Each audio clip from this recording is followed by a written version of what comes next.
Oh, thank you very much. Next up, we have Zahra, who's a developer at UsTwo.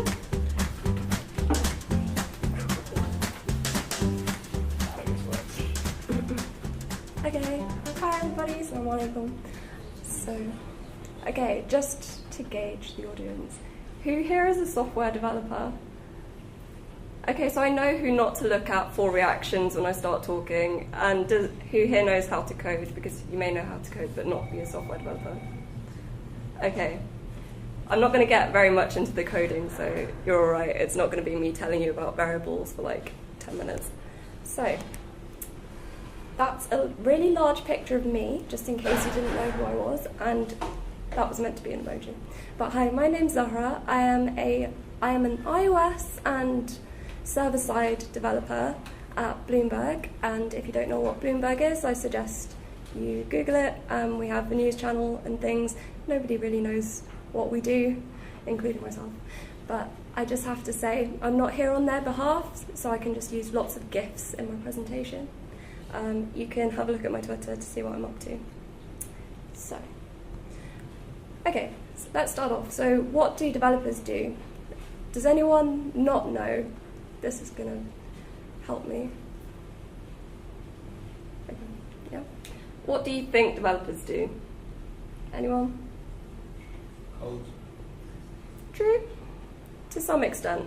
Okay, so a lot of the time we're represented in Hollywood as, you know, doing something along these lines. I've seen some extremely inaccurate representations.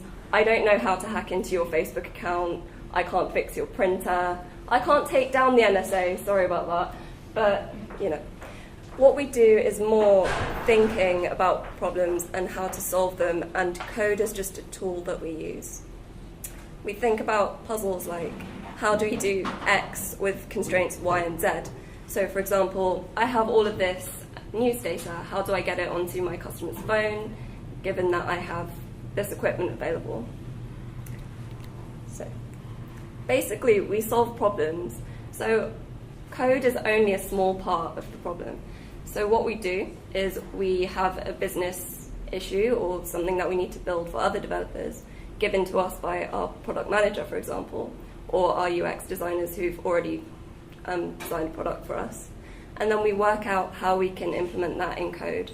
So that requires breaking down the problem into smaller and smaller problems until we can solve those one by one and put them all together and hope that they work. A lot of this also includes testing software and making sure it's okay and it's not going to make our, you know, customers' phones explode or anything in their pockets, which would be a bit unfortunate. So, why would you want to be a software developer? Well, if you enjoy building new things, if you enjoy learning new things all the time, if you're fascinated by technology and want to know what's behind the screen, and if you think you're a bit of a team player as well, then software development might be a good career for you. We do actually talk to each other, despite, you know, what some people may think. So, how do I become a developer anyway? So, as someone mentioned at the beginning, yes, we code, and that is one of the key requirements for becoming a software developer, but it's not the only one. And generally, people will tell you to become a developer, you have to go to college, you have to get a CS degree. This is true for some companies, but it's loosening up. What really matters is that you can demonstrate your coding knowledge, whether it be through competitions that you enter, whether it be through building your own projects on the side, whether it be taking online courses and getting some qualifications from that. Those are all valid ways of doing it, and more large companies are accepting people who haven't done computing degrees as well. But that said, computer science knowledge can be very useful, and even if you don't do a degree, it's quite an interesting subject. Okay, so there's generally 4 routes that I can think of that will lead you into a developer role.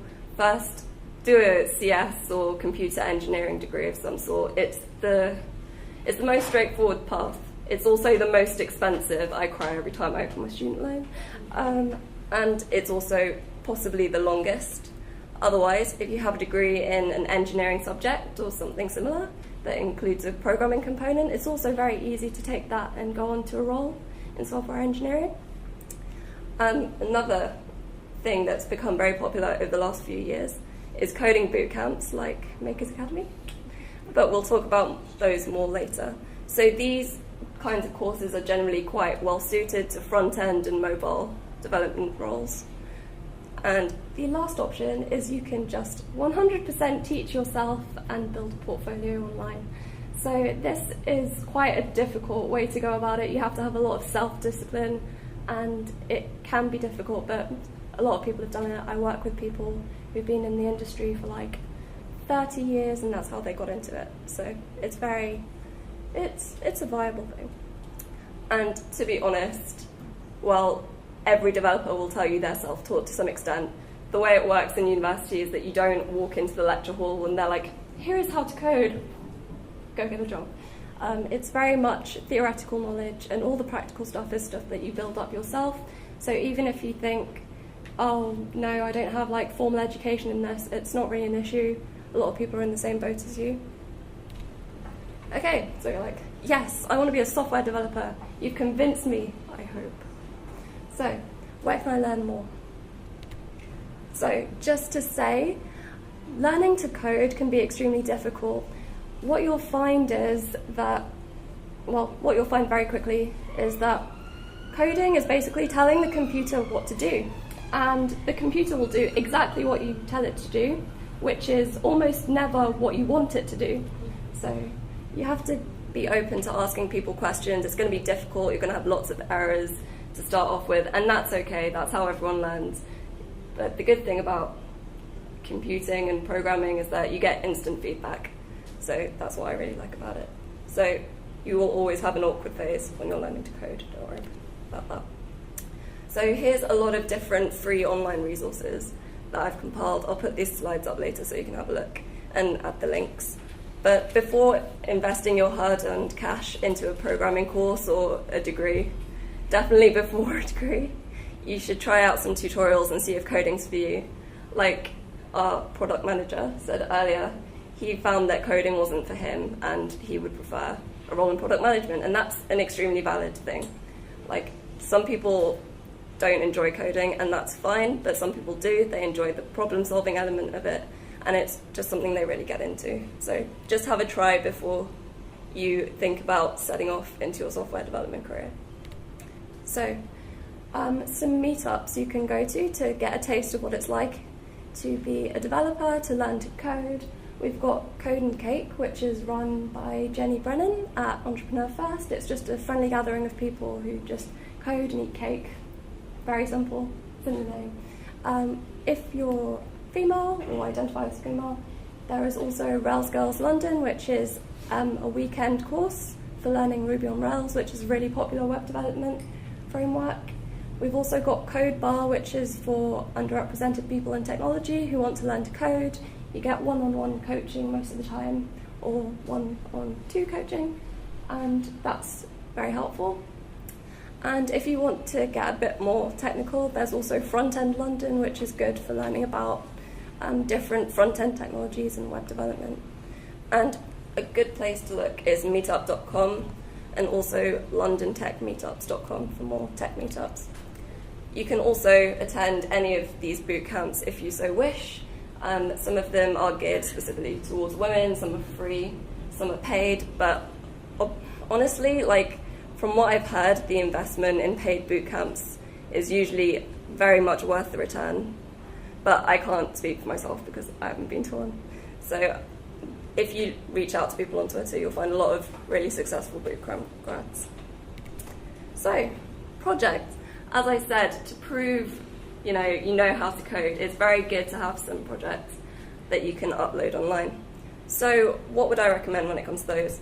So just start small and build up. You might venture out to build, the next Netflix, the next YouTube. It's not going to work, trust me.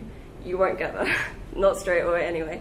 So first of all, identify something that you want to do, something that you want to learn. Say, I want to learn this framework, I'm going to build something small in it.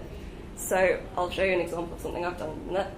But you can start off by building small web development pens on CodePen, so it's just like a little playground where you can show different visual things using code. You can also look at this list of different projects on GitHub that someone's compiled. It's like a list of things like calculate this using code or build a small clock and things like this. Hopefully that, the FBI or whoever it was in America decided to arrest someone for.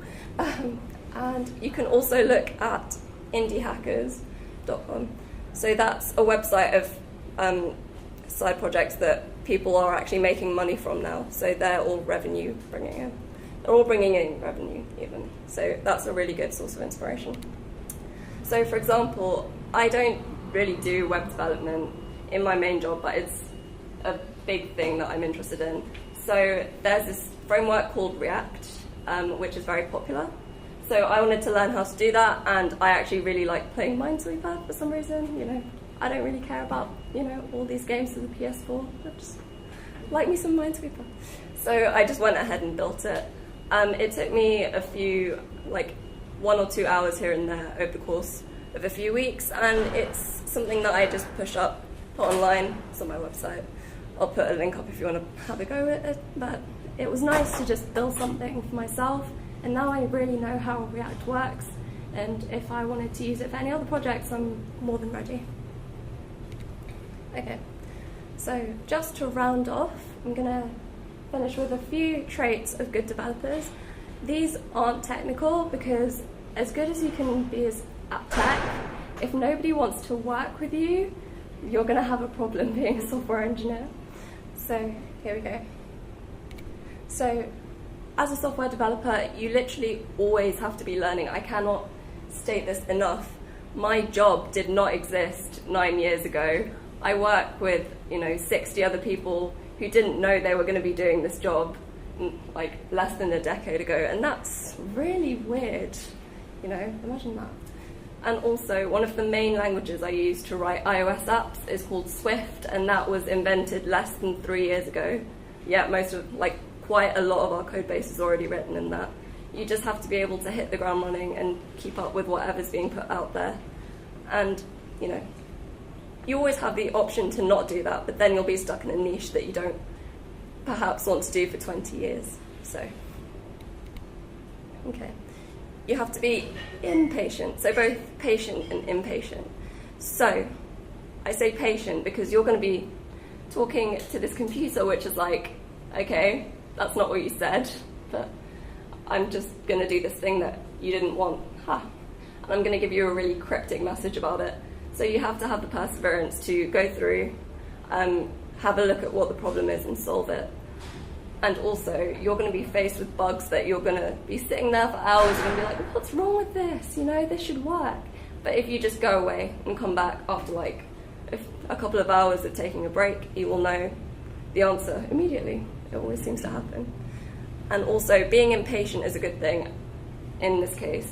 A lot of people say laziness is actually a good trait in a programmer, because as much of your job you can automate as way as possible or make your life easier. You could spend hours over the course of a year doing some really mundane, simple tasks, which a few lines of code will take away for you and the rest of your team, and maybe teams in other companies everywhere. And maybe everyone will love you for solving that problem for them. So you have to be able to identify where you can be lazy. Okay. You have to be humble as well, because even if you are the, leading expert in this particular programming language, they very rarely exist in isolation, except if it's JavaScript, because everything seems to be written in JavaScript these days. But yeah, you need to accept that you're not going to know everything about everything, and you need to be able to defer to other people who know more. And don't forget, even if someone tells you, I've been just coding since I was 7 years old, yeah, this is easy, no sweat. Nobody was born knowing how to code, and everyone's got to learn, so don't be afraid to ask people. But at the same time, you need to be an expert at Googling. I would say about 25% of my job is just sitting on Google looking for the answers to the problems that I have. Why am I getting this error message? Please, Google, help me. You need to be able to narrow down the results really easily, because otherwise you will probably be there for quite a long time trying to sift through a bunch of links just to find out what's there. And the great thing about programming is that everyone's online, so they're all talking about it online, so the answer is online somewhere. I don't think I've read a book for my job, like, ever.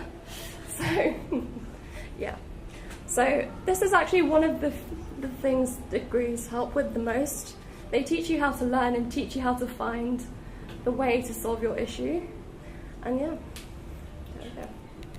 So basically, learning to code is a bit of a journey. It can be quite rocky, but I would suggest sticking with it and until you really decide you don't want to do it. But honestly, learning to code is something that can benefit you in many different roles. It just teaches you a different way of thinking. And if you want to do that as a career, great, get in touch with me. I'll be happy to share some tips with you. So, thank you very much.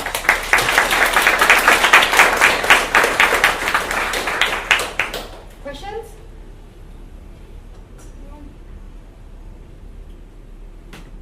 Hello. What did you do as your mini project to get you started? To get me started, okay, so I did do a CS degree, so there are many, extremely business-oriented projects that I had to do, that would be used in the real world. So things I had to build included things like, warehouse, storage warehouse website for a, imaginary warehouse business. Things like that. I did a lot of web development in my degree, so building small websites for imaginary businesses. But also I, built small games. I would build things like Chrome extensions, for example. Chrome extensions are nice and small. There's one I built to annotate photos with a description. So I used image recognition to add stuff to the alt tags so people with screen readers could see what was in the image, because people are really bad at annotating their images online. So if you've got a screen reader, it's just like image and you're like, okay, but what's in the image? So anything like that. So just small things are a great way to get started. And imagine a problem, maybe team up with someone who's interested in product and see what they want to build. And you can make their dream come true using code. Still confidence. Yeah. Which languages are good to get into coding? Which languages are good to get into coding? Brilliant question. So I would recommend Python, actually. It's one I use at work. It's very, it reads like English. It's a great place to start off, and it'll introduce you to a lot of the concepts of coding and a lot of the paradigms that you need, like object-oriented programming. Do learn about that early on. But yeah, I think JavaScript is also a good one, because a lot of people like to do web development to start off with because it's very visual. And a lot of people don't like JavaScript, but I actually really love it. It's one of my favorite languages. And I do use it at work, probably more than I write iOS at the moment.